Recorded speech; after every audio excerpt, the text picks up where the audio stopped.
The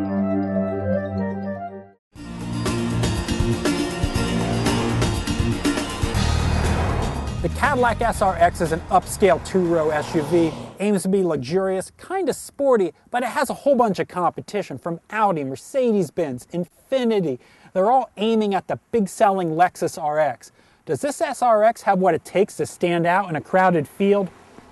The SRX is sporty and enjoyable to drive. Handling is agile, the steering is responsive, it's well-weighted.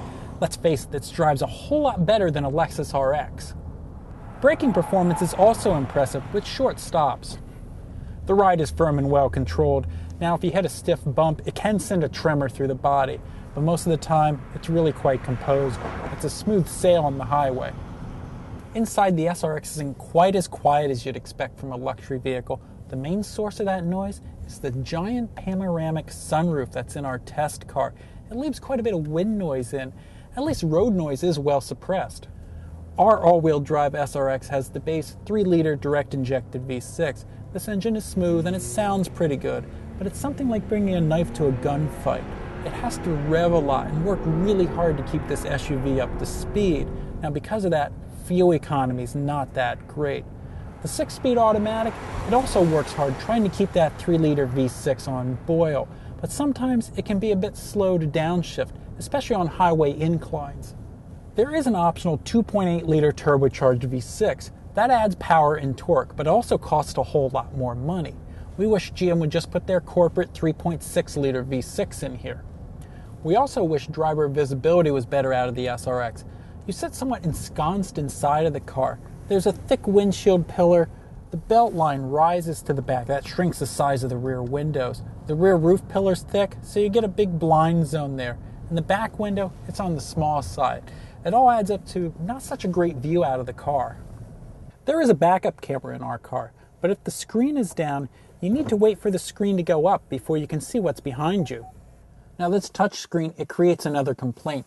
When the screen is lowered, it gives a streamlined look to the dashboard, but there's no preset buttons here anywhere. To get those, you have to raise up the screen.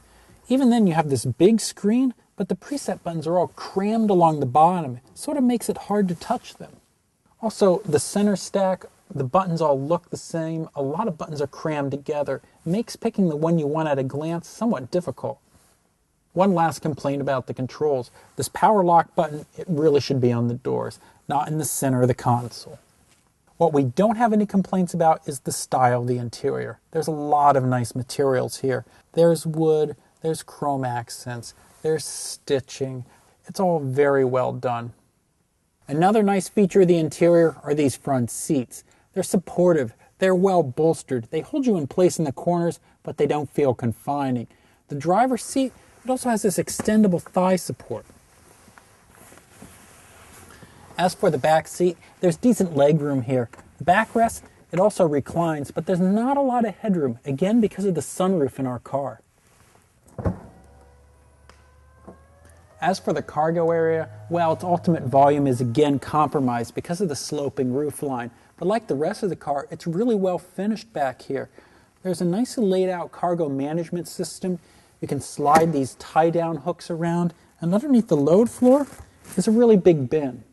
So it turns out the Cadillac SRX is a pretty enjoyable car. It's fun to drive, it's comfortable, it's distinctively styled, but so-so fuel economy and compromised driver visibility, well, they're practical shortcomings.